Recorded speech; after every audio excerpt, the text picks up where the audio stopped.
अस्सलाम वालेकुम नाज़रीन, मैं हूं सोफिया सरदार। आप देख रहे हैं समाज टीवी। सबसे पहले शामिल करते हैं आज की अहम खबर।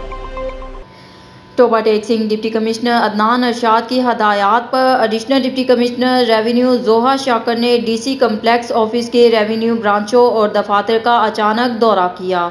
Registration branch, record room, colony branch, general branch और दीगर रेवेन्यू ब्रांचों में स्टाफ की हाजिरी, साइलिन को फराहम की जाने वाली सर्विसेज और दीगर इंतजामी अमूर का जायजा लिया।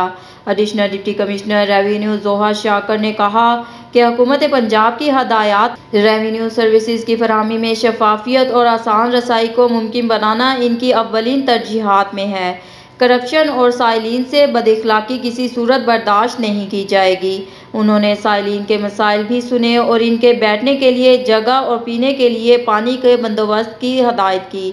उन्होंने मजीद कहा कि अफसरान और अमला साइलिन से खुश इखलाकी से पेश आएँ, गैर ज़रूरी तौर पर साइलिन को दफातर के चक्कर लगवाने से गुरेज करें।